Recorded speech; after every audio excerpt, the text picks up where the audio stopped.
नमस्कार दोस्तों, मैं अंकुर उपाध्याय स्वागत करता हूं आप सभी का आपके अपने YouTube channel share market analysis में।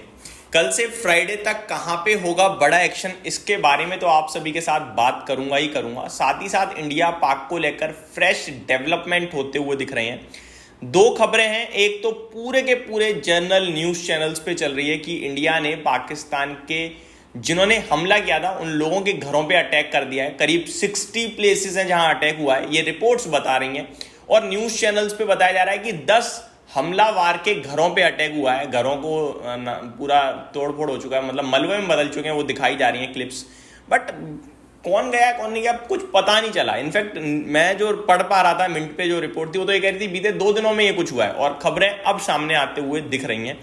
तो इसके बारे में मैं आप सभी के साथ डिटेल में बात करूंगा अंकुर उपाध्याय एसएमए वाले चैनल पे अगली वीडियो में, जो कि अराउंड 12 o'clock तक आपके साथ शेयर कर दूंगा। वन मोर थिंग, इससे बाजार पे कितना इंपैक्ट आएगा ये शायद आप लोग जरूर जानना चाहोगे, तो मैं आपको बता दूं इससे बाजार पे ज्यादा इंपैक्ट नहीं आएगा। रीजन, पहली बात तो केवल टेररिस्ट के घर पे अटैक हुआ है, पर्टिकुलर मतलब पूरे प्लेस में एक घर नस्ता पूरी तरीके से मलबा में बदल चुका है, पूरा खत्म कर दिया है, तहस नहस कर दिया है, और बाकी सब सुरक्षित है। तो ये क्लियर कट है कि भाई साहब केवल और केवल जो प्रॉब्लम जहां से आई थी वहीं पर अटैक हुआ है। दूसरी तरफ पाकिस्तान के डिफेंस मिनिस्टर्स की तरफ से जो बयान आ रहे हैं, भरोसा करें ना करें वो नहीं कह सकते हैं, वो ये आ रहे हैं कि हम कोई प्लान नहीं कर रहे भारत पे कुछ करने की, अटैक वगैरह वगैरह, और एस्केलेशन लगता नहीं है कि न्यूक्लियर, मतलब पॉजिटिव नोट पे उन्होंने बोला है कि ऐसा कोई है नहीं, जिसके बारे में मैं आप सभी के साथ बहुत ही इजी वे में और इन डेप्थ आपके साथ चीजें शेयर करूंगा, उसके लिए आप बने रहिएगा। अब आते हैं स्टॉक्स, न्यूज, डेटा और लेवल्स के ऊपर। डेटा तो भैया फ्राइडे का बहुत ही इंटरेस्टिंग था, मैंने आपके साथ शेयर करी है ऑलरेडी। एफआईआईज कैश मार्केट में 2952 करोड़ का खरीद कर गए हैं, बहुत बढ़िया। डीआईआईज 3539 करोड़ का कैश मार्केट में खरीद के गए हैं, बहुत अच्छा। लेकिन एफआईआईज फ्यूचर्स में एफआईआईज ऑप्शंस में 61,104 करोड़ का बेचकर गए हैं। ये अपने आप में थोड़ा सा शॉकिंग था, नेगेटिव पॉजिटिव से ज्यादा शॉकिंग था। ऊपर से बाजार आपने देखा वन साइडेड टूटा, लेकिन फिर रिकवर भी हुआ, एट द एंड वापस से 24,000 के पास आ गया। मेरे को ज्यादा कुछ नहीं बोलना है, बाकी मैं डिटेल्स कल शेयर कर चुका हूं इसको लेकर, जो भी मेरा व्यू है। मैं सिर्फ इस वीडियो में इतना ही बोलूंगा, जब तक 24,250 पार ना हो कोई लॉन्ग पोजीशन नहीं बनती है ट्रेडर्स की। और अगर 250 पार होता है, आप लॉन्ग बनाते हो, तो 24,200 का स्ट्रिक्ट एसएल लगाना 50 पॉइंट का, और 24,400 तक के ही टारगेट रखना, उससे ज्यादा नहीं। जब 24,425 के ऊपर ट्रेड करने लगो इजीली कंफर्टेबली, तो आप 24,800 तक की जर्नी देख सकते हो। 24,500 एक बीच में हडल आ सकता है 70-75 पॉइंट के बाद, बट मुझे नहीं लगता कि वो ज्यादा बड़ा दिक्कत क्रिएट करेगा। लेकिन 24,425 के ऊपर जब तक हम नहीं निकलते तब तक आपको लंबा लॉन्ग नहीं सोचना है, मींस की बड़ी तेजी नहीं सोचनी है इसी थर्सडे तक, ठीक है जी। अब आते हैं आगे फ्यूचर्स के डेटा पे। एफआईआईज 229 करोड़ का फ्यूचर्स में खरीद कर गए हैं। स्पेशली इंडेक्स और स्टॉक्स का भी बताना चाहूंगा। स्टॉक फ्यूचर्स की बात करें तो 1901 करोड़ का खरीदा है, और फ्यूचर इंडेक्स की बात करें तो 1672 करोड़ का बेचा है। ये एक और इंडिकेटर आ रहा है कि भैया बाजार ऊपर जाने में सफल नहीं हो पाएगा। अब इस पे काफी सारे लोग कमेंट सिंपल सा कर सकते हैं, भाई गिफ्ट निफ्टी तो 125 पॉइंट ऊपर दिख रहा है, तो हमारा क्लोजिंग है 24,039 पे, और ये एडजस्टेड क्लोजिंग है। अगर आप देखो तो निफ्टी ने 3:30 के करीब जो लास्ट ट्रेड मारा है वो 24,000 के पास मारा है। तो अगर आप वहां से 130 पॉइंट्स की तेजी दिखा दो तो भी 24,150, 130, 180 होता है, 24,200 तो नहीं हो रहा। तो मेरे को लगता है वो ऊपर खुल के वापस नीचे आने के चांसेस भी बनते हैं। ज्यादा कुछ खुश नहीं होना चाहिए हमें, ऐसा मेरा मानना है।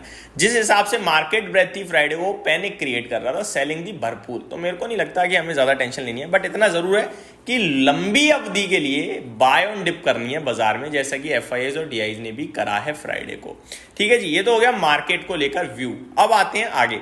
ग्लोबल मार्केट से सारे अच्छे संकेत हैं, कोई दिक्कत नहीं है, लेकिन हमारा इस समय अपना एक थोड़ा टेंशन डेवलप हो रही है इंडिया पाक की, जिसको लेकर बाजार ने एक नेगेटिव रिएक्शन फ्राइडे दे दिया, उतना ही देना है। अब ये थोड़ा साइड पे हो सकता है, इससे ज्यादा नेगेटिव रिएक्शन की उम्मीद मैं नहीं करूंगा। और ये जो डेवलपमेंट हुए हैं इसमें भी मेरे को नहीं लगता कि कुछ बड़ा नेगेटिव आया है, बट ये टेंशन जरूर क्रिएट हो गई यार, हमने कराया, अब शायद वो आतंकी लोग हैं, वैसे तो पूरा पाकिस्तानी आतंक, ये बोलना नहीं चाहिए मुझे, पर कहीं ना कहीं वो वापस से कुछ प्लान बना सकते हैं, तो वही वाली बात है, इसलिए थोड़ा टेंशन में बाजार रह सकता है, बाकी कुछ भी नहीं दिखता। अब आ जाता हूं दोस्तों स्टॉक्स पे। तो स्टॉक्स बहुत सारे हैं जो एक्शन में दिखेंगे हम सभी को, मैं एक एक करके आपके साथ डिस्कस करता हूं। IDFC First Bank, Bansali Engineering, Vakrangee, India Cement, MRPL, Navkar Corp, Poonawalla Fincorp, Rossari Biotech, Reliance Industries, Tejas Network, Sasken Technologies, Zensar Technologies, Mahindra Life Spaces, OFSS, Force Motor, NDTV, Mahindra Holidays, Tata Technologies, DCB Bank, RBL Bank, ये सारे स्टॉक्स वो हैं जो रिएक्ट करेंगे नंबर्स के दम पर कल के सेशन में। अब आ जाता हूं दोस्तों कल के रिजल्ट कैलेंडर के ऊपर। कल कहां से कहां तक नंबर आते हुए दिखेंगे, तो कल है भैया 28 अप्रैल।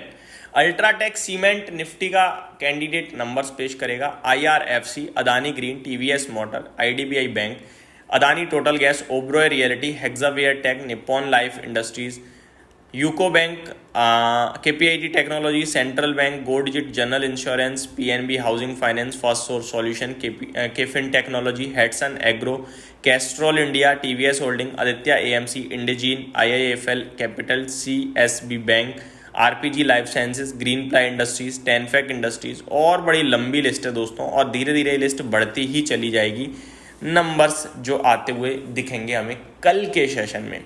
बात करें दोस्तों कुछ और इंटरेस्टिंग चीज़ों की, तो ग्लोबल मार्केट से कोई दिक्कत नहीं है। कल भी एक बार हो सकता है IT ज़्यादा अच्छा परफॉर्म करे, क्योंकि अमेरिका में नैस्डैक में तेजी दिखी है और अमेरिका में थोड़े से कहीं ना कहीं टैरिफ को लेकर आप ये कह सकते हो कि नेगेटिव तो कुछ भी नहीं आ रहा, थोड़ा बहुत पॉजिटिव आने की चीज़ें जरूर दिख रही हैं। बस यही समाप्त करता हूँ इस वीडियो में। Thank you so much for watching this video. Have a great day guys.